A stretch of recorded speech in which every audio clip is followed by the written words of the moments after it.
Oke, selamat pagi, siang, sore, atau malam. Bertemu lagi bersama saya, Ektes Dharma, Guru Matematika SMA 1 Bandem, dalam video pembelajaran Matematika Wajib SMA kelas 10 semester 1. Melanjutkan dari sub KD yang kemarin pada fungsi. Kalau kemarin sudah kita belajar tentang relasi, kemudian berikutnya kita belajar tentang fungsi. Berikutnya sekarang adalah jenis fungsi.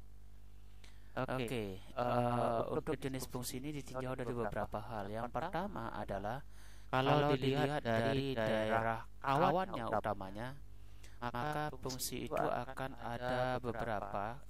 Kalau dilihat dari daerah kawannya, yang pertama adalah fungsi surjektif. Fungsi surjektif itu ya sebuah fungsi pada ya.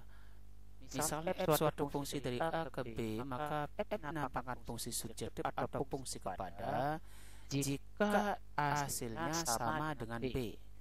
Jika hasilnya sama dengan B. Dalam arti adalah begini, untuk lebih bisa mengertikan, suatu fungsi dikatakan surjektif jika tidak ada sisa di daerah kawan. Lihat daerah kawannya. Jika tidak ada sisa di daerah kawan, maka dia disebut dengan fungsi surjektif. Itu. Jadi dia daerah kawannya.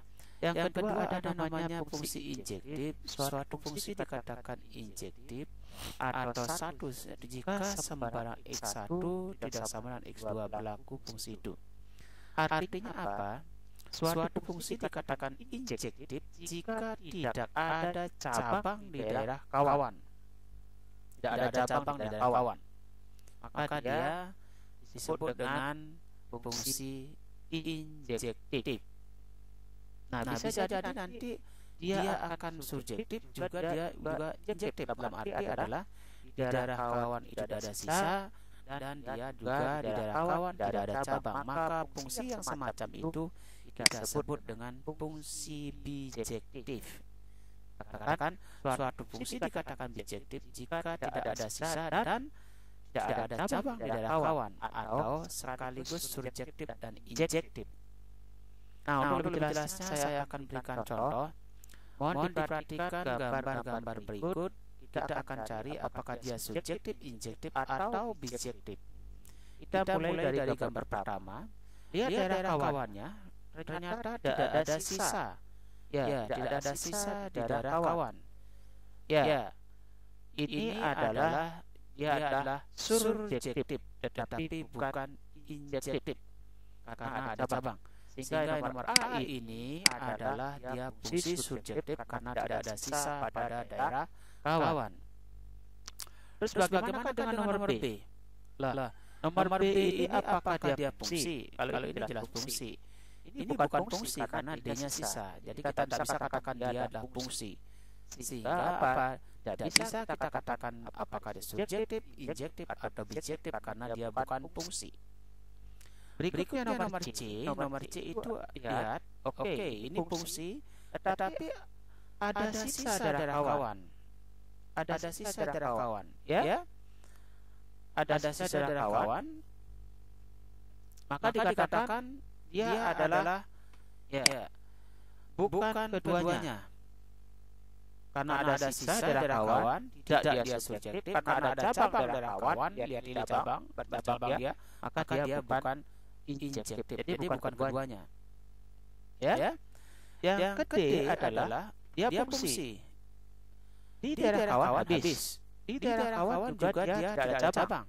Nah, keduanya terpenuhi. Dia juga surjektif karena ada sisa, juga dia tidak ada cabang. Jadi yang nomor D ini kita katakanlah bijektif. Oke. Selanjutnya kita melihat dari himpunan pasangan berurutan. Ada A1, 2, 3, 4 dan B1, 2, 3. Kemudian ada hasil himpunan pasangan berurutan seperti ini. Nah, kita lihat dulu dari fungsi A ke B. Ke B-nya adalah harus ini. Ada 3, ada 1, ada 2, ada 1. Ini ada cabang. Kalau ada cabang bukan injektif. Tetapi yang B-nya habis, maka nomor A itulah surjektif. Nomor B, B ke A, B ke A hanya jadi jarak kawan.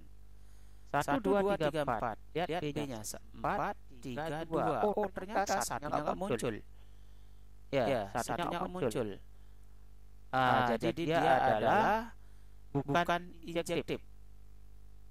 Ya, bukan injektif juga bukan subjektif. Ya, fungsi injektif karena ada cabang tapi bukan subjektif. Ya, itu yang nomor C. Lihat A ke A sendiri 1, 2, 3, 4. 4, 1, 4. Ya, 2. Ada cabang. Ada cabang, bukan injektif.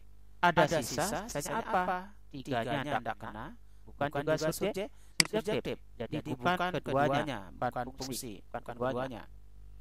Lagian juga 1, 2, 3, 2. 4-nya nggak muncul, dia bukan fungsi.